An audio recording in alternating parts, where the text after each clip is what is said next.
Narasimha sir, मेरी मदद कीजिए।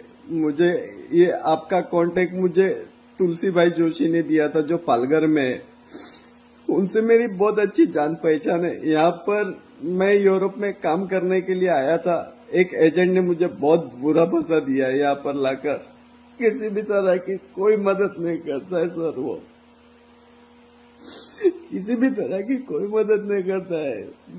बहुत बुरा हाल है यहाँ पर।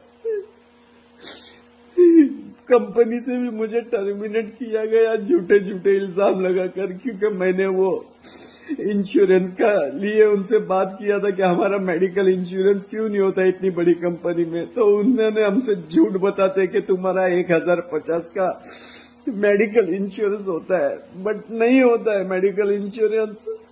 इसलिए मुझे वहां से टर्मिनेट किया गया था और मुझ पे झूठे इल्जाम लगाए गए कि मैं लोगों से झगड़े करता हूँ रूम में, जबकि ऐसा कुछ भी नहीं है सर।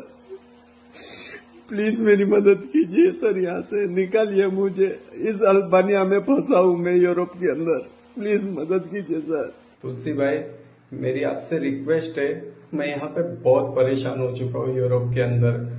मैं कंपनी के अंदर ये काम कर करके ना, मैंने इतनी ईमानदारी से काम करने के बावजूद भी इन लोगों ने मुझे यहाँ से, मेरे पे झूठा इल्जाम और ब्लेम लगा के मुझे यहाँ से कंपनी से निकाला गया है। मुझे यहाँ पे मुझे इतना हरेसमेंट किया जा रहा था कि पूछो मत। यहाँ के एजेंटों से भी अभी मुझे धमकी भी आ रही है ऊपर से। आज मैं कल से निकल चुका हूँ। अभी भी मेरा टाइम ऐसा है कि वो मुझे मैसेज कर रहा है कि 2 घंटे में तू नहीं आया तो बोले गायब करना जाएगा, मुझे गायब। कुछ भी देश के कोई कायदा कानून ही नहीं है यहाँ पर। मुझे कह रहा गायब करूंगा। मैं बाथरूम में छुप रहा हूँ, मैं यहाँ से कहीं मैं किसी और दोस्त के वहां आके रुका हूँ मैं, लेकिन यहाँ पे मैं बाहर भी नहीं निकल सकता हूँ। मैं बाथरूम में रह के मैं दिन निकाल रहा हूँ पूरा आज का। मेरी मदद कीजिए तुलसी भाई। मैं समझ में नहीं आ रहा मैं क्या करूं। मैं पागल हो चुका हूँ तुलसी भाई। मेरा दिमाग कुछ काम नहीं कर रहा है। मुझे आज एजेंटों से भी, जो वडोदरा में एजेंट है रफीक गाची IOR ऑफिस का, वो तक मुझे धमकी दे रहा है। वो तक मुझे धमकी दे रहा है। जब मैंने पैसे की बात किया, अपने डिमांड की बात किया कि मुझे मेरा रिफंड दिया जाए और बस मुझे कुछ नहीं, यहाँ से आप निकालो, मुझे बस टिकट करो, कोई भी हालत में मुझे यहाँ से इंडिया पहुंचना है मुझे अपने बस। तुलसी भाई मेरी मदद करो और ये वीडियो देशमुख साहब तक पहुंचाओ। मैं अपने इंडिया आना चाहता हूँ, अपने देश आना चाहता हूँ, यहाँ नहीं रुकना चाहता। तुलसी भाई मेरी मदद करो। ये वीडियो अपने SP साहब देशमुख तक पहुंचाए, देशमुख साहब तक। काल आपल्याला पालघरच्या एका तरुणाचा युरोपात फसलेला आहे, अडकलेला आहे म्हणून फोन आला होता. नेमकं काय प्रकरण आहे, काय सांगाल?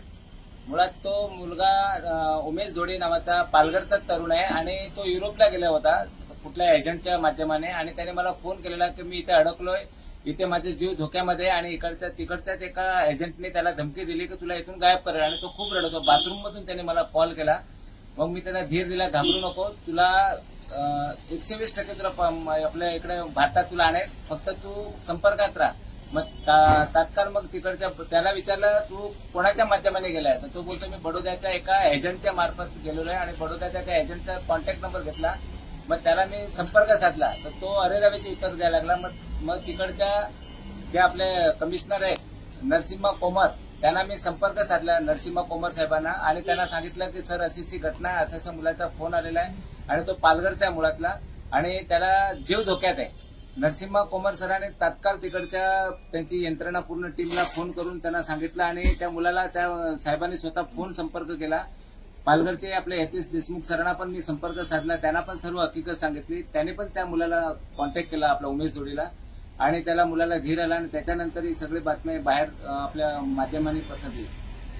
माझं एक सांगणं आहे या राज्य सरकार आणि केंद्र सरकारला की हे जेवढे बसलेत विदेशात पाठवणारे जे एजंट म्हणून, तर त्यांची सखोल चौकशी व्हायला पाहिजे. यांना कोणी परमिशन दिलेलं आहे, कसं आहे, यांच्याकडे लायसन्स आहे का नाही, हे असे कृत्य करून आपल्या असे बळे होतात. एक राजसाहेबांचा एक महाराष्ट्र सैनिक म्हणून मी या राज्य सरकार आणि केंद्र सरकारला सांगितलंय की सांगतोय, विनंती करतोय की तात्काळ हे जेवढे मुंबईमध्ये अख्ख्या भर महाराष्ट्रात जेवढे असेल यांची सखोल चौकशी व्हायला पाहिजे. हे कुठून आलेत, काय करतात, यांना परमिशन आहे का नाही विदेशामध्ये पाठवण्यासाठी. हे मुलं कर्जबाजारी होऊन जातात आणि तिकडे गेल्यानंतर यांचे असे हाल होत असेल तर हे सरकार काय झुकतंय का? राजसाहेबांचा महाराष्ट्र सैनिक म्हणून आमच्यावरती विश्वासाने आम्हाला फोन करतात, आम्ही त्यांना असे न्याय देतो. आणि तमाम या मीडियाला मी धन्यवाद देतो की त्यांनी हा विषय उचलल्यानंतर त्या मुलाला आपल्याला भारतात आणायचं आणि त्याला सहकार्य करायचं. हो, ते बोलले की माझ्या जीवाला धोका आहे, की जर मला 2 तास तिकडचे एजंट बोलले की 2 तासामध्ये आमच्या संपर्कमध्ये नाही आले तर तुला गुमसुद्धा केला जाणार, असं त्यांना धमकी सुद्धा दिली गेली आहे. म्हणून तुम्ही शेवटी तुमचा वेळ काय आहे, तुम्ही त्यांच्याशी काय बोलले आणि आता सध्या काय परिस्थिती आहे, तुमचा कॉन्टॅक्ट होतोय का? नाही, माझी काहीच कॉन्टॅक्ट नाही. मी सकाळी 6 वाजल्यापासून त्यांना कॉन्टॅक्ट करत आहे. आतापर्यंत एकही माझं कॉन्टॅक्ट नाही झालं, बोलणं झालं किंवा मेसेज सुद्धा त्यांनी बघितलं नाही मला रिप्लाय भेटलेला आहे. आणि आता एवढी गंभीर परिस्थिती आहे की आम्ही काय करावं आणि आम्हाला काहीच समजत नाही मिळत की आम्ही कोणाकडे जाऊ, काय करू, कसं करू. म्हणजे माझी परिस्थिती पूर्ण बिघडलेली आहे घरातली, मला काहीच समजत नाही मिळत. मी एवढं रिक्वेस्ट करणार की सरकारकडून मला मदत हवी. माझ्या हस्बंडला तिकडे खूप मोठ्या प्रॉब्लेममध्ये आहे, ते घेऊन यावे भारतामध्ये परत.